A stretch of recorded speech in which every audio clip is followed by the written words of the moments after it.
Welcome to the podcast the Khan show. आज हमारे साथ एक गया की बेहतरीन शख्सियत जुड़ने वाले हैं, जिनकी कहानियां हम सुनेंगे, समझेंगे और बहुत सारी चीजों को सीखेंगे।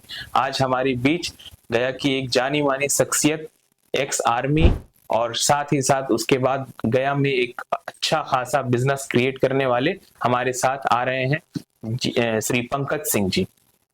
तो आज हम उस शख्सियत का वेलकम करते हैं जिन्होंने 19 साल अपना देश सेवा में लगाया। उसके बाद एक छोटे से शहर गया जी से निकलकर एक बड़ा बिजनेस बनाया, बड़ा सम्राट बनाया, जिन्होंने केंद्र सरकार, राज्य सरकार के साथ अपना अच्छा बिजनेस चला रहे हैं। 700 एम्प्लॉयज इनके साथ काम कर रहे हैं। आज हम उनकी कहानी जानेंगे और उनका स्ट्रगल जानेंगे कि वो किस तरीके से अपने एक छोटे से शहर से निकलकर इतना बड़ा सम्राट बनाया, बिजनेस का एक टाइकून बने, कैसे बने और किस तरीके से इन्होंने स्ट्रगल किया। आज हम उनकी कहानियां जानेंगे। तो सबसे पहले हम ये जानना चाहेंगे सर आपसे कि किस तरीके से आपने इस छोटे से शहर से इतना बड़ा बनाया, और पंकज सिंह है कौन, कहाँ से बिलोंग करते हैं, कितना कहाँ तक उन्होंने अपनी पढ़ाई की, कैसे वो इंडियन आर्मी में आए।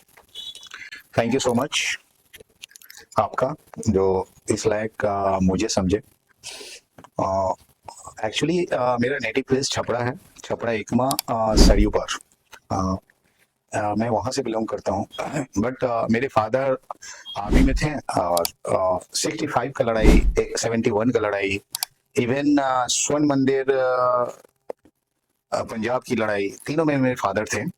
देन उसके थोड़ा ही पहले मेरी पैदाइशी होगी, आई थिंक।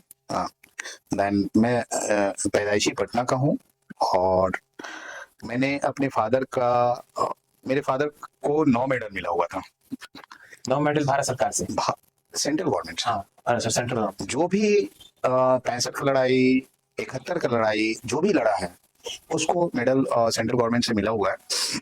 तो वो मेडल देख के मैं सोचता था कि मैं भी आर्मी में जाऊं, जैसे भी जाऊं बट जाना है मुझे। तो फादर का ये देख के देन फादर 86 में रिटायर हुए। 87 में राजभवन पटना फादर को हो गया जॉब। देन वहीं मेरी सारी परवरिश हुई पटना में? हाँ, पटना में ही। उस समय तो मैं बहुत बच्चा था, हाँ, पैंट पे क्या ही बोलूं मैं। देन वहीं पे बड़ा हुआ। फादर का सेकंड जॉब था और सेकंड गवर्नमेंट जॉब ही था। तो फिर आप अपना इतना समय देने के बाद अपने बिजनेस की शुरुआत कैसे की और कहाँ से की? फर्स्ट तो मैं आर्मी में गया। देन जो भी 18 या 19 ईयर आर्मी में रहा और उसके बाद जब मैं रिटायर आया 2018 में, देन मुझे लगा कि जब इंडियन आर्मी का जॉब कर ही लिया हूँ तो अब दोबारा जॉब क्यों करना। उससे बड़ा जॉब तो कुछ होता ही नहीं है, देश की सेवा से बड़ा जॉब तो कुछ नहीं होता है। तो मैंने सोचा बिजनेस करते हैं, अब जॉब नहीं करेंगे। देन स्टार्टिंग हमने किया सबसे पहले 2019 1 फरवरी को मैं अपने घर आया था और 2 तारीख को, क्योंकि बिहार में ये फैसिलिटी नहीं थी सीएसडी वाला, तो मैंने एक बार एक्सप्लेन कर। सीएसडी का मतलब कैंटीन स्टोरेज डिपार्टमेंट। देन मुझे याद है मैं ओटी गया, मैं पोस्टेड था और मुझे एक एसी खरीदनी थी। तो देन पंडित जी एक मेरे पूजा कराने आए थे मेरे घर पे। तो उस समय मैंने सोचा कि मैं भी अपने घर में एसी लगवा लूं, और हर एक फौजी आदमी सोचता है कि मेरे 2 पैसे बचे। देन पंडित जी का ही मैंने महारानी बस स्टैंड से टिकट करवाया, रामगढ़ से मेरा एसी बुक हो चुका था। पंडित जी स्लीपर में रख के एसी लेके आए, काफी मुझे रियायत पड़ा, जो टिकट का पैसा लगा वही लगा। मैं उसी दिन सोच लिया था कि ये फैसिलिटी बिहार में भी होनी चाहिए। देन जैसे मैं रिटायर हुआ 1 फरवरी को, 2 फरवरी को मैं इस कार्रवाई में लग गया। जबकि कोई भी फौजी रिटायरमेंट होता है तो सोचता है कि मैं 2-4-6 महीने अभी इतने साल का नौकरी करके आया हूँ तो अपने घर में आराम करूँ। क्या ही दिक्कत है, पेंशन मिल रहा है, पैसे मिल रहे हैं, सब कुछ इतने मोटे रकम मिल गए हमारे को। बट मैंने वो चीज नहीं सोचा। मैं कल होके ही निकल गया कि मैं इस फैसिलिटी को, सीएसडी को, एफडी आइटम का बिहार में लेके आऊँ। देन हम गए और शायद मैं सक्सेस हो गया और मैंने उस चीज को लेके आ गया पूरे बिहार में। आज पूरे बिहार में अपना टोटली 5 से 7 काउंटर है, जहाँ आर्मी है वहां मैं। ये स्ट्रगल आपका रहा, इंडियन आर्मी को आपने रिटायरमेंट के बाद ये सौगात दिया, यस, क्योंकि वो एसी मैंने मंगवाया था रामगढ़ से। तो ये वो याद रहा। हाँ, वो मुझे याद इतना रहा। स्ट्रगल है। हाँ, तो रामगढ़ से क्यों मंगाएंगे, बिहार से ही ले लेंगे ना। बिल्कुल। तो ये सोचती है। बिहार में भी 5 से 7 जगह है जहाँ पे आप अपना CSD प्रोवाइड कर रहे हैं। बिल्कुल, भागलपुर हो गया आपका, यहाँ पे गया मैं 2 काउंटर है, उसके बाद बहुत जगह जो भी जहाँ जहाँ जहाँ आर्मी है वहां मैं। चलिए, बहुत अच्छा लगा ये जान के कि रिटायरमेंट के बाद भी फौजी इतना उत्सुक रहते हैं काम को लेके अपने। होना भी चाहिए। तो सबसे पहले ये शुरू करते हैं सर कि आप आए आर्मी में अपने पिताजी को देखकर कि उन्होंने भारत सरकार से, इंडियन आर्मी से 9 मेडल जीता, हर लड़ाई में वो रहे, उसके बाद वो उन्होंने उसको लड़ाई नहीं बोल सकते हैं सर।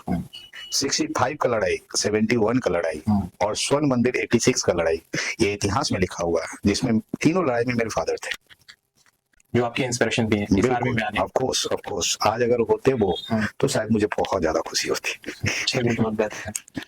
अच्छा, तो ये आप बताएं कि जब आपने आर्मी में ज्वाइन किया तो वो फर्स्ट डे, वो पहला दिन एज अ आर्मी पर्सनल, तो आपको कैसा महसूस हुआ कि देश की सेवा में आप आए और जो जिसको आप इंस्पिरेशन मानते थे आपके अपने पिताजी को रिप्लेस करके आप खुद आए, तो कैसा महसूस हो रहा था उस वक्त?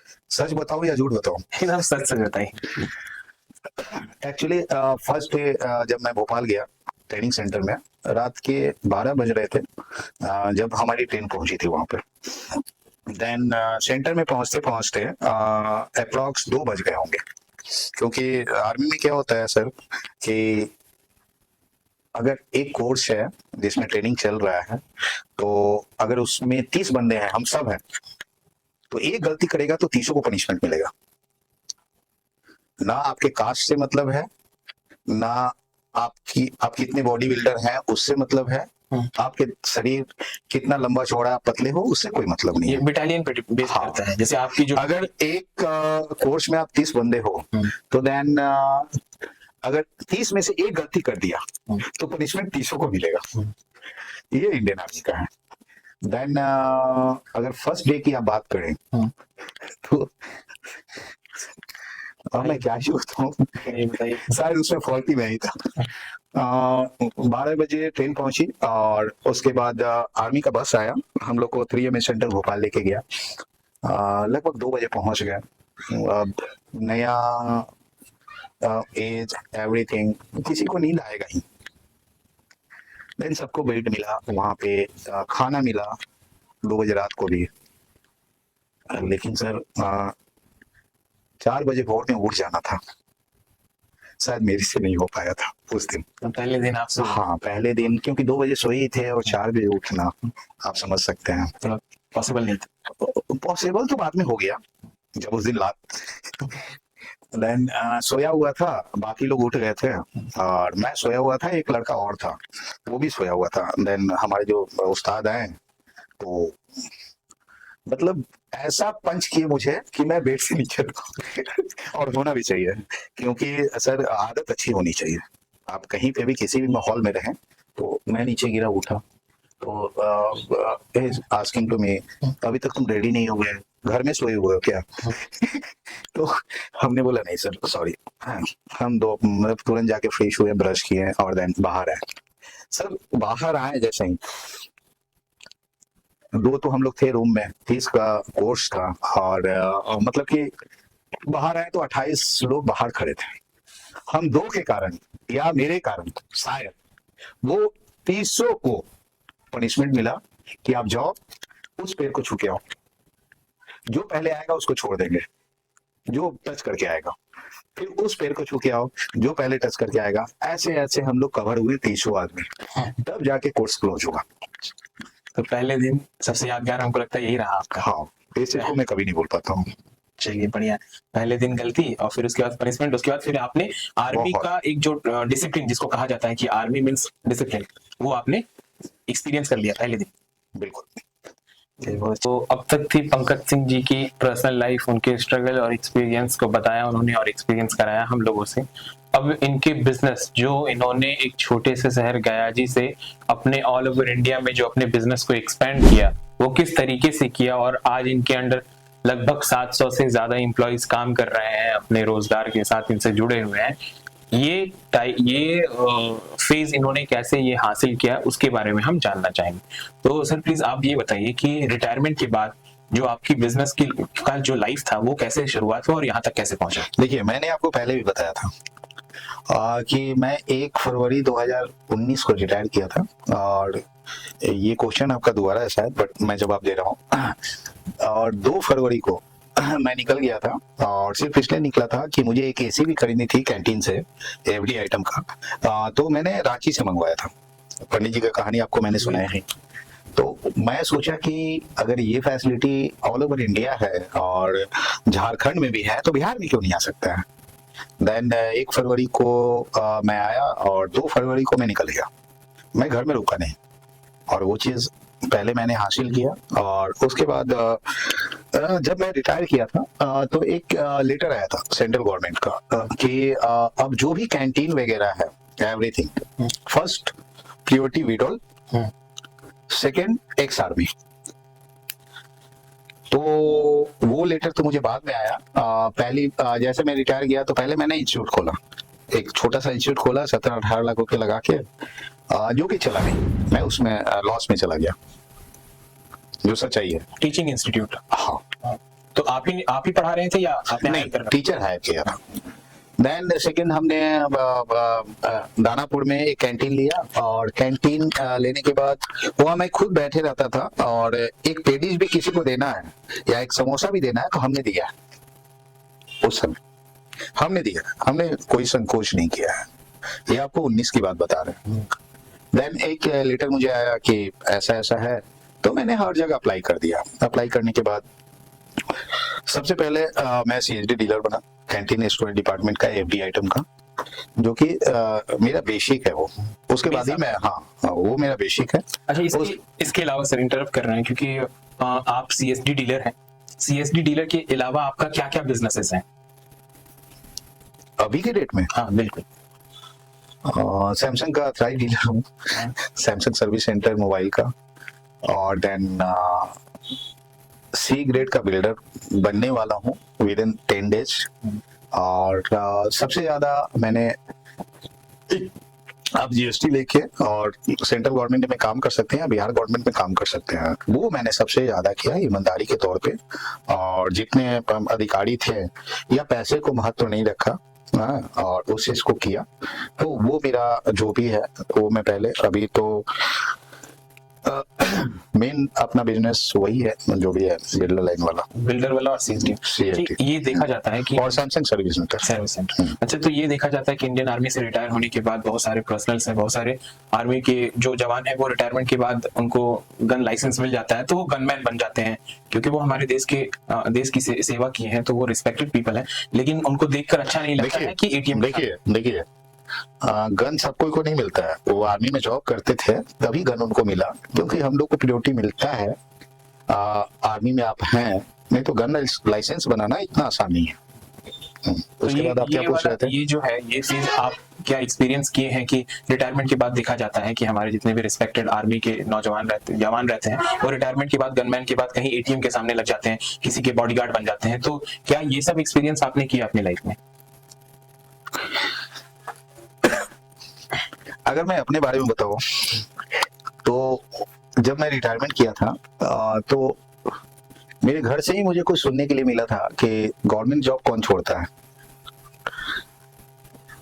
बट उस पे नहीं जाएंगे। देन जो एटीएम के सामने खड़ा होते हैं, तो मैं अपने बारे में बताऊं, भागलपुर का ऑनर एटीएम के सामने ही वो ड्यूटी देता था, आज एफडी आइटम का सीएडी का डीलर है। आपकी वजह से? अरे मेरी वजह से मैं भगवान थोड़ी हूँ सर। आपने उसको सपोर्ट किया? जहानाबाद आर्मी से रिटायर है, आज वो सीएडी का डीलर है। okay.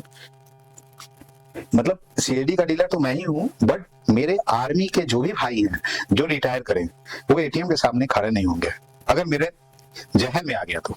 अगर मुझे नहीं पता है तो मैं नहीं जानता। आपने ये सपोर्ट किया उन लोग? हाँ, जो भी 7-8 लोग थे, या 10 लोग थे, या 20 लोग थे, या 50 लोग थे, मैंने उनको सपोर्ट किया।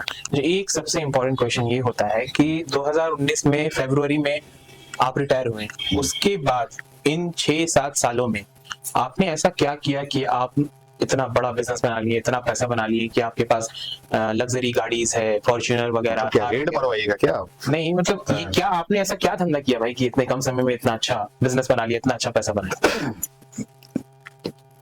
सर मेहनत किए क्या और मेहनत से कमाए। मेहनत बस ये जो आपने बिजनेस बताया इससे मेहनत किया आपने? तो आप जो भी है सीएसडी या एवरीथिंग से पैसा जो आ रहा है, आप ईएमआई पे तो गाड़ी ले सकते हैं ना। हाँ, तो हमने ईएमआई पे लिया।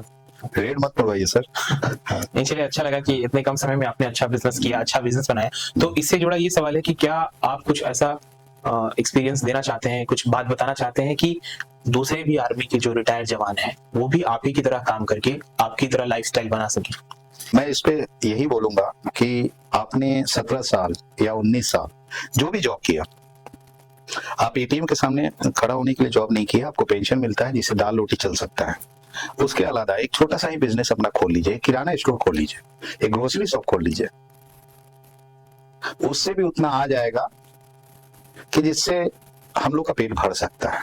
पेट तो भर सकता है, लेकिन आपकी जैसा लाइफस्टाइल मेंटेन करना थोड़ा मुश्किल होगा उतने छोटे से पैसे में। तो ये इसका क्या राज है कि भाई इतने कम समय में आपने ये मेंटेन किया? सर इतने कम समय नहीं, शकल पे मत जाइएगा। 18-19 साल जॉब हो गया, और जब जॉब मिला होगा तभी कुछ उम्र तो होगा ही, तभी इंडिया अभी में गया। और उसके बाद मैंने आपको बताया ना कि 1 फरवरी को हम आए, और आने के बाद शायद मेरी वाइफ जानती है और सबको जानता है कि मैं एक दिन भी घर में नहीं रहा। 2 फरवरी को मेरा मुंबई का टिकट था कि मुझे कुछ फ्रेंचाइजी मिल जाए या वो हो जाए। 1 जून था। हाँ, और जो भी मेरे पास है वो सब ब्रांड है, और ब्रांड में काम करना और एक अच्छी संस्था में काम करना, सेंट्रल गवर्नमेंट या स्टेट गवर्नमेंट, तो वहां पे आपके पैसे नहीं फंसेंगे एटलीस्ट। हाँ, उसमें लेट होता है बट मिल जाता है।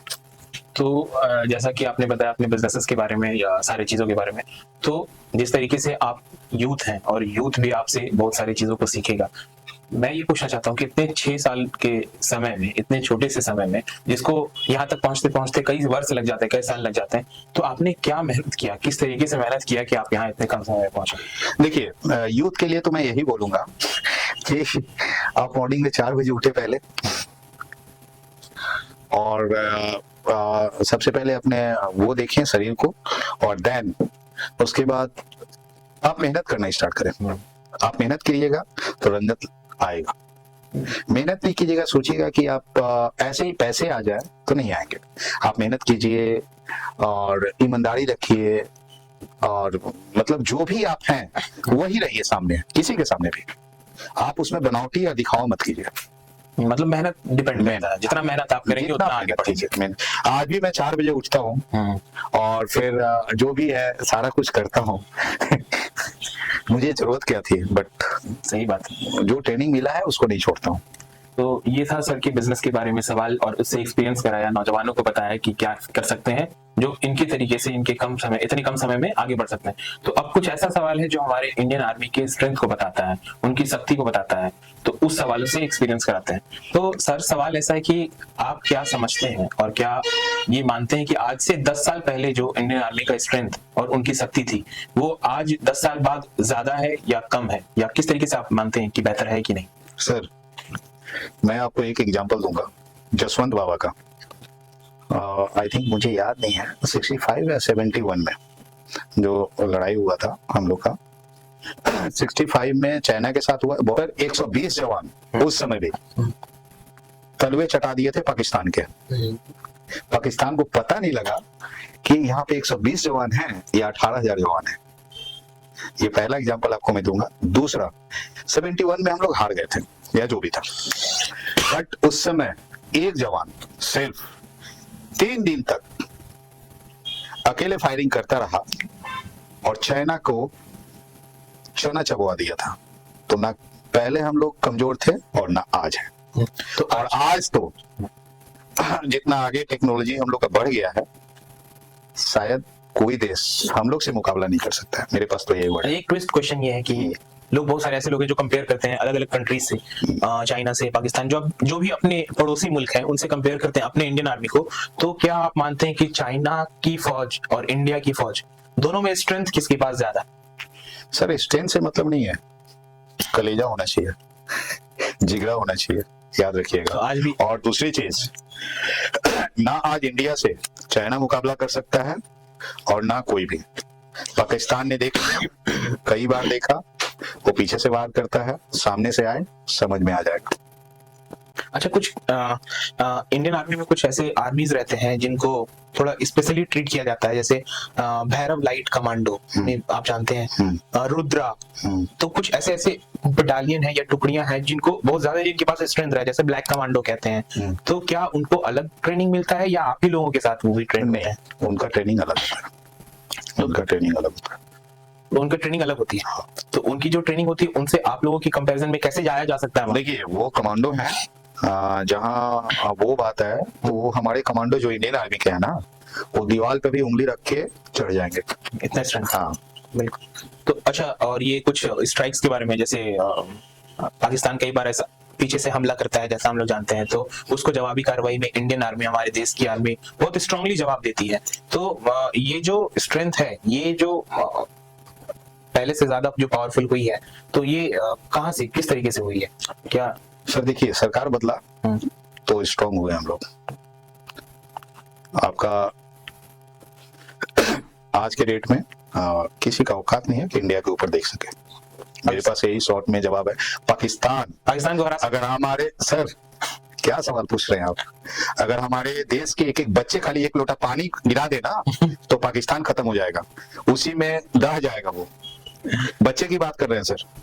अच्छा, कुछ ऐसा टेक्निकल क्वेश्चन है, जैसे इंडियन आर्मी के पास और इंडिया के पास टेक्नोलॉजी बहुत ज्यादा है, तो क्या सरकार उनको इन सब बातों पे सपोर्ट नहीं करती है? जैसे स्केलेटन होता है, एक्स स्केलेटन होता है, वो क्या करता है कि बॉडी को प्रोटेक्ट करता है गोली लगने के बाद भी, या एआई हेलमेट होता है जो एनालाइज करता है कि आपके दुश्मनों, सब इंडियन आर्मी के पास है। नहीं, अभी बहुत सारे ऐसे चीजों पर रिसर्च चल रहा है, तो क्या इसमें गवर्नमेंट आज के डेट में इंडियन आर्मी के पास किसी भी चीज का कमी नहीं है। इंफ्रारेड हेलमेट तो है इंडियन आर्मी के पास, जो बॉडी के वार्मनेस को, बॉडी के हॉटनेस को एनालाइज करके बता देता है कि इसके पीछे ये छुपा है, इसके पीछे। लेकिन एआई हेलमेट जिसमें आइडेंटिफाई कर पाए कि ये, एआई से डायग्नोस कर पाए कि ये आपके आर्मी में रहने के दरमियान कुछ बड़ा ऐसा वॉर हुआ दूसरे नेबर कंट्रीज के बीच में, जैसा कि कारगिल हुआ, तो कारगिल के बारे में आप कितना जानते हैं या क्या बता सकते हैं? जो पूरा वर्ल्ड जानता है सर इसके बारे में। कुछ ऐसा एक्सपीरियंस कराइए जो हम लोगों के लिए एकदम नया हो। सर पूरा वर्ल्ड जानता है, मैं रिपीट कर रहा हूँ इस वर्ड को, कि वो चोरी छुप के एकदम यहाँ पे बैठे हुए हैं और हम यहाँ पे हैं, वो चोरी से आए थे यहाँ पे और हमने उनको मार भगाया। ये किसी से नहीं छुपा हुआ है, पूरा वर्ल्ड जानता है। इंडियन आर्मी बहुत स्ट्रेंथ है ना सर, अगर आप यहाँ से, आप अगर ऊपर से एक पत्थर भी डाल दें तो मेरे सर पे लगेगा, फिर भी हम यहाँ से यहाँ पहुंचे, तो आप क्या हैं? अब बच्चे हैं और हमेशा बच्चे ही रहेंगे।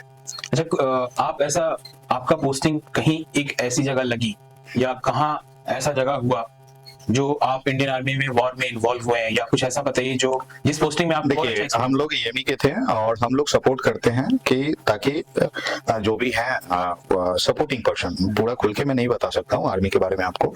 तो आप ये मानते हैं कि हमारी, और हम सब जानते हैं कि हमारी इंडियन आर्मी बहुत ही ज्यादा पावरफुल है। बहुत लोगों को ऐसा कंफ्यूजन होता है कि बहुत सारे ऐसे हमारी नेबर कंट्रीज हैं जिनको ये कंफ्यूजन है कि इंडियन आर्मी क्या है, लेकिन हम सब यही मानते हैं और ये हकीकत है कि हमारी इंडियन आर्मी बहुत ज्यादा स्ट्रांग है। सर कारगिल की लड़ाई तो आप सुने होंगे। कारगिल में पाकिस्तान कहाँ बैठा हुआ था और इंडिया कहाँ था, क्योंकि वो चोरी से वहां पे पहुंच चुके थे, हाई मतलब हाँ, वहां से जब मार के भगा दिए और वो जगह अभी अपना ही है कारगिल। तो ये तो एक एग्जाम्पल है। दूसरा चीज सर, सद्दाम हुसैन ने क्या बोला था अमेरिका को कि अगर इंडियन आर्मी का आधा फोर्स हमको मिल जाए तो हम पूरे विश्व में राज करेंगे। ये बड़ा स्टेटमेंट है सर। अच्छा सर, इसी से एक बहुत ही इंपॉर्टेंट सवाल, अभी रिसेंट में एक हेलीकॉप्टर एक्सीडेंट में हमारे लगभग 17-18 जवान मारे गए, शहीद हुए, तो इसका क्या रीजन था? क्या इंडियन आर्मी सेफ्टी अपने जवानों को नहीं दे पा रही है? क्या सरकार उनको वो मुहैया नहीं करा पा रही है? क्या रीजन है? सर जो मीडिया का काम होता है सर, वो हर चीज को मुद्दा बना देता है, लेकिन जो आप दिखा रहे हैं वो सच्चाई नहीं है। मशीनरी चीज है, इलेक्ट्रॉनिक आइटम है, वो कभी भी फेल्यूर हो सकता है, दैट इज फैक्ट। मीडिया जितना बताया या जो भी बता रहा है, आप अपने कार से चल रहे हैं, आपका गाड़ी बंद नहीं हो सकता है क्या? तो सर वो एक एक्सीडेंट था, मशीनरी चीज था, वैसा हो गया। अच्छा, एक चीज ये माना जाता है कि आर्मी, इंडियन आर्मी में भी नेपोटिज्म है, फेवरेटिज्म है, कि इंडियन आर्मी के अगर चीफ रहें तो वो अपने बच्चों को उस तरीके से अपने यहाँ इंडियन आर्मी में बहाल करा देते हैं, ऑफिसर बन जाते हैं। तो इंडियन आर्मी में नेपोटिज्म है, इस बात पे आप मुत्तफिक हैं, मानते हैं? सर सुनिए, चाहे वो इंडियन आर्मी का ऑफिसर हो या जवान हो, हर कोई सोचता है कि मेरा बच्चा मेरे से ऊपर जाए। तो हर एक बाप की ख्वाहिश होती है। ये राजनीति तो है नहीं सर कि अगर हम लड़े आज तो कल मेरा बेटा लड़े। इंडियन आर्मी का ऑफिसर या इंडियन आर्मी का जवान अगर अपने बच्चे को ऑफिसर बना रहा है तो बहुत अच्छी बात है। लेकिन सर यही दिक्कत है ना कि वो ऑफिसर, आम इंसान जो स्ट्रगल कर रहा है, जो एक आम इंडियन है, वो इंडियन आर्मी में ऑफिसर सर ऐसा नहीं है, नहीं, इंडियन आर्मी में ऐसा नहीं है, इंडियन आर्मी में ऐसा नहीं है। ये आप पढ़ाई लिखाई करेंगे तभी एनडीए कंप्लीट करेंगे। हाँ। एनडीए और सर आपका जो भी है यूपीएससी और बीपीएससी आसानी से कोई कंप्लीट नहीं कर सकता। तो यही तो बात है कि इंडियन आर्मी के जो बड़े ऑफिसर रहते हैं, जो एनडीए में हैं, जैसे एनडीए जो कमीशन है, इस कमीशन में तो इंडियन आर्मी के ही लोग बैठे हैं, तो वो अपने बच्चों को बिना कोई स्ट्रगल के वो सर बच्चे उस काबिल अगर नहीं होंगे ना, अगर मैं बाप हूँ, ऑफिसर हूँ, तो हम सेलेक्ट नहीं करेंगे, क्योंकि उनका एग्जाम कई जगह से होता है। मैं बाप हूँ तो मैं एक जगह बैठा हूँ, तब मेरा बेटा ऑफिसर बन सकता है। बाकी जो 5-7 जगह ग्रुप डिस्कशन होता है, एवरीथिंग होता है, सब जगह मेरा बेटा ऐसे ही निकाल दिया गया। तो ये नेपोटिज्म नहीं है? नहीं है सर, बिल्कुल नहीं है। अच्छा, एक इंपॉर्टेंट क्वेश्चन कि ऐसा कहा जाता है इंडियन आर्मी में फीमेल ऑफिसर या जवान जो होती हैं, उनको वो सेफ्टी प्रोवाइड नहीं किया जाता है। पहले तो आप ये जान लीजिए, आपको पूरी जानकारी नहीं है। इंडियन आर्मी में अगर कोई लेडी जाती है तो ऑफिसर रैंक में आती है। जैसे बिहार पुलिस में या जो भी हैं वो और से भी आ जाते हैं। तो सर अगर कोई लेडीज ऑफिसर आ रही हैं तो वो एनडीए कंप्लीट करके आई हैं, तो उनको ना आपको समझाने की जरूरत है ना हमें समझाने की जरूरत है। वो उस लायक कैपेबल हैं और उस लायक हैं, तब इंडियन आर्मी में गए हैं एज ए ऑफिसर रैंक। अभी एक इंडियन आर्मी की वायुसेना की एक ऑफिसर है जिन्होंने अभी पाकिस्तान पे अटैक किया, जानते ही होंगे। बताइए और क्या मिसाल चाहिए आपको? बिल्कुल, इंडियन आर्मी में तो ये क्वेश्चन आपको पूछना ही नहीं चाहिए मेरे से। लोगों का सवाल है तो हमको सर लोगों का सवाल है। एक लेडीज ऑफिसर इतना करामात दिखाई तो आप समझ सकते हैं कि इंडियन आर्मी का क्या मतलब वो है। बिल्कुल, जैसा अभी आपने बताया कि फीमेल ऑफिसर सोफिया कुरैशी जी, वो कितने स्ट्रांगली तरीके से पाकिस्तान को करारा जवाब दिया, तो इसमें कोई दो राय नहीं है। लेकिन क्या करें, अब सवाल है, पूछना जरूरी है, बहुत सारे लोगों का सवाल रहता है। अब इसको हम लोग एंड करेंगे कुछ रैपिड फायर सर के साथ खेलने के बाद। रैपिड फायर का कुछ 5 क्वेश्चन है, सर से पूछेंगे, उनका जवाब जानेंगे उसमें, फिर हम लोग इस पॉडकास्ट के अंत की तरफ बढ़ेंगे। तो आर्मी में कहा जाता है, या सारे लोग बस इससे डरते हैं कि आर्मी की ट्रेनिंग सबसे टफ ट्रेनिंग है। तो पंकज सर, आपसे जानना चाहेंगे कि आप क्या एक्सपीरियंस किए आर्मी ट्रेनिंग करने के बाद? देखिए इसमें क्या है, आर्मी की ट्रेनिंग और लाइफ में डिसिप्लिन दोनों मायने रखता है। आप जब डिसिप्लिन को लेके चलिएगा तो आपको कष्ट होगा ही, या कष्ट देने वाले बहुत होंगे पीछे पीछे, तो उसी पे आर्मी टिका हुआ है, डिसिप्लिन और उस पे। तो डिसिप्लिन तो होना चाहिए लाइफ में, सबसे पहली बात। सेकेंड थिंग, ट्रेनिंग, आर्मी का ट्रेनिंग सॉरी टू से मतलब एक बोलते हैं ना भोजपुरी भाषा में, जिसके गुद्दे में दम हो वही निकाल सकता है। ठीक है, मैं तो इतना ही बोलूंगा। और अगर मैं अपने बारे में बताऊं, देन एक तो पनिशमेंट का बारे में बताया ही, और देन हम लोग गए वहां पे ट्रेनिंग में। ट्रेनिंग तो आर्मी का टफ होता है और हर कोई नहीं कर पाएगा, क्योंकि मॉर्निंग में उठना पड़ता है और आपको पीटी में जाना पड़ेगा। ठीक है, हम लोग तो शायद ट्रेनिंग समय में 3:30 बजे उठते थे या 2:30 बजे उठ जाते थे। आप सोइए कभी भी, वो पता नहीं है, आपसे मतलब नहीं है हमें। और पोस्टिंग के बाद आप 4:30 बजे उठिए, 5 सवा 5 में पीटी में जाइए, लेकिन उस समय का ये शेड्यूल था। देन आप जो भी हैं, क्या ही बोलूं, बहुत ही ज्यादा टफ रहता है। बहुत ज्यादा। अच्छा, ये ट्रेनिंग का ड्यूरेशन कितना रहता है? कितने लंबे समय तक एक आर्मी में अगर ज्वाइन करने के बाद कितने लंबे समय तक ट्रेनिंग दिया जाता है उनको? देखिए, वेपन ट्रेनिंग और फिजिकल ट्रेनिंग और एवरीथिंग 1 ईयर का होता है। अगर आप इंजीनियर हैं तो आपका पढ़ाई अलग है, अगर आप ऑफिसर हैं तो आपका पढ़ाई अलग है। हाँ, तो ये बात भी जानकारी से पता चली कि आप जब आर्मी ज्वाइन किए उसके बाद फिर आप टेक्निकल में आए क्योंकि आपका नंबर अच्छा था, तो फिर उसके बाद आप एज ए इंजीनियर आर्मी में जॉब किए, तो उसका क्या एक्सपीरियंस रहा? नहीं नहीं नहीं नहीं नहीं, वहीं से मार्क्स अच्छा था तो इंजीनियरिंग कोड में हम चले गए। और ट्रेनिंग तो सबका बराबर ही होता है, चाहे वो इन्फेंट्री हो चाहे वो कोड हो। थोड़ा पढ़ाई अलग होता है कि आप इंजीनियरिंग कर रहे हैं तो देन इंजीनियरिंग तो करना ही पड़ेगा आपको। तो ये एक्सपीरियंस जो आपने किया, जिस तरीके से आपने बताया कि आपने अपने पिताजी को इंस्पिरेशन माना, उसके बाद फिर आपने इंडियन आर्मी ज्वाइन किया, तो क्या आपने फैमिली को भी बताया, अपने बच्चों को बताया कि क्या है आर्मी, क्या आर्मी कैसे स्ट्रेंथन है? तो मैं आपको क्या ही बताऊं, सच बता रहा हूँ कि आफ्टर रिटायरमेंट मैं भोपाल ट्रेनिंग सेंटर में गया और देन अपने बच्चे को दिखाया कि यहाँ पे मैं बैक रोल, फ्रंट रोल और 2 टच मारता था। मेरा बच्चा बोला कि पापा अभी भी वो लकड़ी वहां पे है और अभी भी वो ग्राउंड वहां पे है। देन मतलब मेरा बच्चा जो है सुशांत सिंह राजपूत और विराज सिंह मतलब दोनों, पापा मुझे करना है, पापा भी यहीं पे किए थे। तो ऐसा हुआ था मेरे साथ।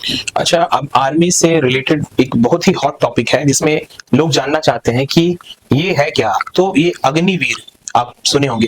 तो अभी नई सरकार आने के बाद अग्निवीर एक स्कीम आया जिसमें आर्मी में आप ज्वाइन कर सकते हैं 4 साल के लिए।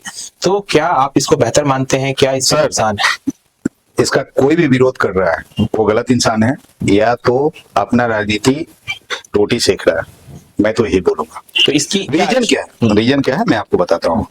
मोदी जी, आप सर इजराइल देख लीजिए, और एक और स्टेट है, और भी कंट्रीज है, इजराइल, बहुत सारा कंट्री है, कि आप अगर पैदा लिए हैं वहां पे तो आपको 4 साल का इंडियन आर्मी में मतलब कि ट्रेनिंग लेना ही पड़ेगा अपने कंट्रीज के आर्मी। हाँ, क्योंकि आप उससे आप अपने देश की सेवा कर सकें, बस इसलिए।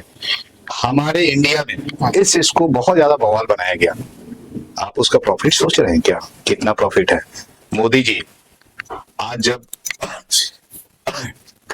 कई साल से, मैं तो यही बोलूंगा कि पहले कांग्रेस सरकार थी, क्या किया उन्होंने? इंडियन आर्मी की बहुत सारे बॉर्डर मूवी देखे आप? बॉर्डर मूवी में कितने जवान थे बॉर्डर पे, लोनावाले पे? 125। लेकिन पाकिस्तान को पता नहीं लगने दिया कि 125 जवान है। तो वो कांग्रेस की सरकार थी, आज बीजेपी की सरकार है, और बीजेपी सीधा बोलता है कि कोई भी सीज फायर का उल्लंघन करे या एवरीथिंग जो भी है तो उसको आप जवाब दीजिए। तो सरकार बदल चुकी है सर, और सरकार मतलब आर्मी के हित में बहुत ज्यादा काम कर रही है। बहुत ज्यादा। आज आप देख लीजिए कितने अपने पास एवरीथिंग जो भी है हम लोग का इंडियन भी बढ़ा गया। अच्छा, इसी से रिलेटेड एक सवाल ये है कि बहुत इंपॉर्टेंट सवाल है कि मैक्सिमम ऐसा देखा जाता है कि आर्मी के रिटायरमेंट के बाद लोग राजनीति में आना चाहते हैं। तो आप राजनीति को छोड़कर बिजनेस में आए, ठीक है, आपने बड़ा साम्राज्य बना लिया अपने बिजनेस का, लेकिन वो राजनीति को आप क्या ऐसा नहीं लगता आपको कि आपको भी राजनीति में आना चाहिए था? सोचेंगे, अभी आप विचार करेंगे इस पर, मतलब आपकी इस बात पे उम्मीद रखा जा सकता है कि आने वाले वक्त में पंकज सिंह राजनीति में भी उतरेंगे? देखिए सर, पहले बिजनेस और अगर पैसे होंगे तो सोचेंगे राजनीति के बारे में। तो ये भी बात मानते हैं आप कि राजनीति करना आसान नहीं है, मतलब उसके लिए पैसा जरूरी है? पैसा जरूरी नहीं है, आपका छवि जरूरी है कि आप किस लायक। अच्छा, तो अगर ऐसा थोड़ा बात किया जाए इन मुद्दों पे कि इससे पहले जो सरकार थी और वर्तमान में जो सरकार है, इसमें आर्मी को कितना स्ट्रेंथन किया गया? क्या पूर्व की जो सरकार थी उसमें बहुत डिफरेंस है, तो बहुत ज्यादा बेहतर बीजेपी। सर कल के डेट में सीज फायर होता था एलओसी पे, तो पूछना पड़ता था कि हम गोली चलाएं या नहीं चलाएं। आज के डेट में पूछने की जरूरत नहीं है, अगर कोई उल्लंघन कर रहा है तो आप गोली चलाइए। दैट इज कॉल्ड बीजेपी सरकार। अच्छा, ये एक क्वेश्चन आ रही है ये कि डिसिप्लिन आर्मी का एक बड़ा ही पॉइंट आउट ऑब्जेक्ट है, तो क्या ये भी कहा जाता है कि आर्मी में जाने के बाद आप लीडरशिप आपके अंदर क्रिएट होता है, डिसिप्लिन क्रिएट होता है, तो वो जो नहीं, डिसिप्लिन लीडरशिप नहीं, नहीं। बहुत सारे ऐसे लोग हैं जो लीडरशिप भी क्रिएट करते ठीक हैं। है, सबकी अपनी अपनी सोच है। आपने डिसिप्लिन बहुत मेंटेन किया। आर्मी में डिसिप्लिन सिखाया जाता है और उसको आप अगर रखिएगा तो आप लाइफ में ग्रो कीजिएगा। सर, रैपिड फायर खेलने के लिए आप तैयार हैं? ऑलवेज। तो रैपिड फायर में पहला ये क्वेश्चन है कि इसमें क्वेश्चन में आंसरिंग बस सिंगल वर्ड में करना है। पहले देश या पहले बिजनेस, आपके लिए क्या बेहतर रहा? देश। रैपिड फायर दूसरा क्वेश्चन है, आर्मी में डिसिप्लिन ज्यादा है या लीडरशिप क्रिएट किया जाता है? डिसिप्लिन। ओके। पहले या अभी इंडियन आर्मी कब बहुत ज्यादा मजबूत रही? सर, पहले भी थी और आज भी है। अरे वाह। अच्छा, एक चीज ये आप पे है कि बिजनेस के लिए ज्यादा क्या जरूरी है, सबसे ज्यादा क्या जरूरी है जो आप 2 वर्ड में बता सकें? Timing, discipline. आपके लाइफ के अनुसार ये क्वेश्चन है कि इंडियन आर्मी का यूनिफॉर्म पहन के आपको जो एक्सपीरियंस हुआ, या बिजनेस सूट, बिजनेसमैन बनने के बाद जो आप बिजनेस सूट पहने उसको पहन के जो एक्सपीरियंस हुआ, कौन सा बेहतर लाइफ था आपके लिए? सर, बेहतर लाइफ तो इंडियन आर्मी था सबसे पहले, क्योंकि मैं वहीं से उठा और आज यहाँ पहुंचा हूँ जो अभी का सूट पहन रहा हूँ। ओके। तो ये रहा सर की लाइफ की, पर्सनल लाइफ के बारे में एक्सपीरियंस, इंडियन आर्मी का स्ट्रेंथ और सारी चीजों से एक्सपीरियंस कराया कि इन्होंने एक छोटे से शहर गया जिसे खड़े होकर शुरुआत करके अपने इंडियन आर्मी में 19 साल की जिंदगी देकर देश की सेवा करके आज यहाँ पहुंचे हैं।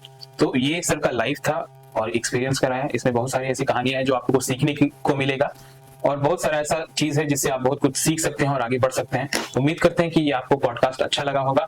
यही एक्सपीरियंस हम सर से जानते हैं कि इनको ये पॉडकास्ट कैसा लगा और ये इंटरव्यू इनके लिए कैसा रहा। सर, कैसा रहा? बहुत अच्छा लगा आप लोगों से मिलके, cameraman and editor and then first of all you. बहुत ही अच्छा लगा, बहुत ही अच्छा, ताकि मुझे बोलने का मौका मिला आप लोग के बदौलत और मुझे सब कुछ सच बता के आप लोग के साथ बहुत अच्छा लगा। बस एक लाइन आप से जानेंगे कि यूथ के लिए आप क्या इंस्पिरेशन लाइन बोलना चाहते हैं, उसके बाद हम यूथ के लिए मैं यही बोलना चाहूंगा कि 4 बजे भोर में मॉर्निंग में उठो, पहले अपना शरीर को देखो और देन आपका जैसा एज है, अगर आपका स्टडी का एज है तो स्टडी करो, और आप अगर बिजनेस कर रहे हो तो बिजनेस पे जब भी जाते हो तो सबसे पहले एक अगरबत्ती जलाओ और उसके बाद प्रभु को, अल्लाह को, जो भी है, हिंदू मुस्लिम सिख ईसाई जो जिस कास्ट के हैं, सब कोई अपने गॉड को याद करें, अपने अल्लाह को याद करें और फिर देखिए रंगत आएगा। चलिए, थैंक यू वेरी मच सारे लोगों को कि आपने भी पेशेंस से इस पूरे इंटरव्यू को देखा और एक्सपीरियंस किया, और उम्मीद करते हैं कि आप इसी तरीके से आगे भी हमारे पॉडकास्ट के सीरीज में बहुत कुछ सीखेंगे और नए नए लोगों से मिलेंगे। Thank you everyone.